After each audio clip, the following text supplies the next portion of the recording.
बोले गंगा मैया की जय। बोले सत्य सनातन धर्म की जय। बोले सियापति रामचंद्र भगवान की जय। पतित पावनी कलिमल हारिणी मंगल कारिणी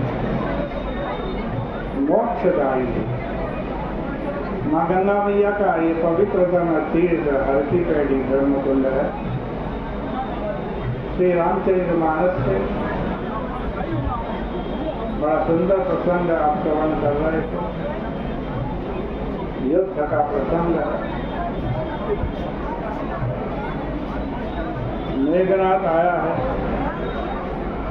युद्ध करने के लिए और आपको बताया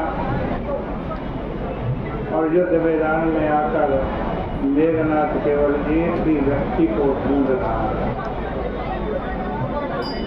किसको ढूंढ रहा है?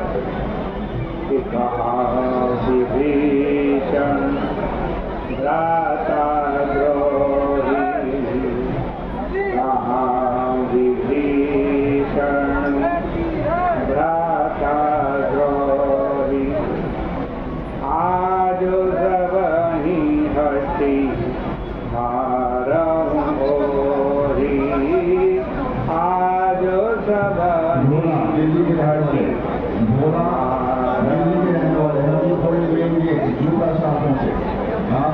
मेघनाथ विभीषण को ढूंढ रहा है। वो भ्राता द्रोही कहाँ? आज हट पूर्वक उसको मैं मार दूंगा। आप प्रसंग में सुन रहे थे कि मेघनाथ का दर्शन भोगवादी दर्शन है।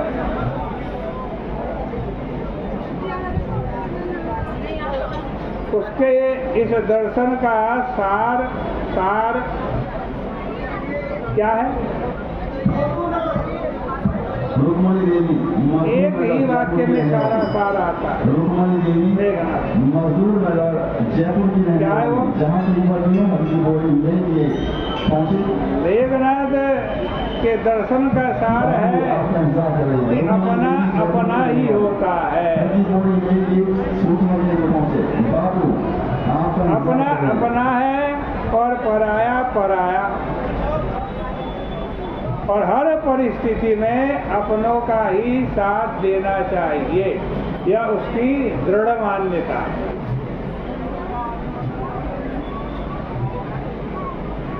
अपने और पराये की परिभाषा का केंद्र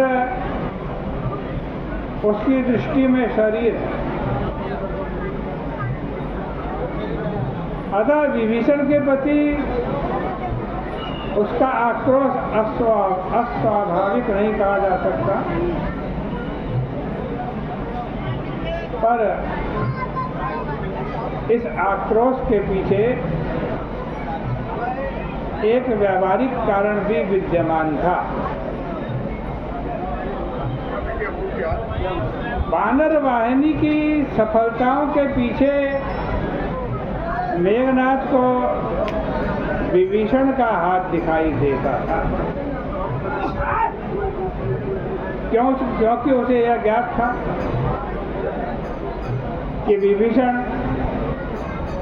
लंका के सारे गुप्त भेदों से परिचित, रहस्यों से आवृत लंका को जीत पाना सरल नहीं था। लंका की सुरक्षा के लिए रावण ने जो प्रबंध किए थे वे अतुलनीय थे। यांत्रिक और सैनिक दोनों ही पद्धतियों से लंका दुर्ग को अजय बना दिया गया था। लंका के इन सारे रहस्यों से विभीषण परिचित थे।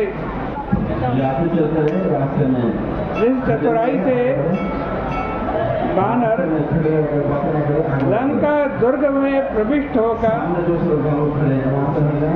उसे ध्वंस करने के लिए सफल हो रहे थे, जितने आगे बढ़ रहे उससे यह स्पष्ट था एक स्थान कि वे पर लंका के रहस्यों से परिचित हो चुके थे। मेघनाथ को ऐसा प्रतीत होता था कि यदि विभीषण को समाप्त किया जा सके तो वानर वाहिनी को, उसकी सफलताओं को अवरुद्ध किया जा सकता। मेघनाथ को स्वयं अपने लिए भी चिंता थी, क्योंकि उसकी सफलताएं स्वयं रहस्यमयी थी। अतः उसे यह भय था कि कहीं विभीषण के द्वारा इन रहस्यों का प्राकट्य करने से मेरे प्राण संकट में पड़ जाए, ऐसा भी हो सकता। इसलिए उसके आक्रोश के मुख्य केंद्र विभीषण थे। इसी को दृष्टिगत रख करके विचार करने पर रामचरितमानस और गीतावली में प्रकट किए गए विरोधी तथ्यों की संगति लग जाती है। रामचरितमानस के अनुसार मेघनाथ ने लक्ष्मण पर शक्ति का प्रयोग किया, किंतु गीतावली रामायण के अनुसार मेघनाथ के द्वारा वो जो शक्ति थी वो लक्ष्मण पर नहीं चलाई गई थी, वो किस पे चलाई गई थी? वो विभीषण पर चलाई गई। और उस शक्ति को विभीषण की रक्षा के लिए लक्ष्मण जी ने अपनी छाती पर झेल लिया था। इस विरोधाभास का निष्कर्ष यही है कि मेघनाथ के द्वारा किया जाने वाला उस दिन का युद्ध मुख्य रूप से विभीषण को नष्ट करने के लिए था।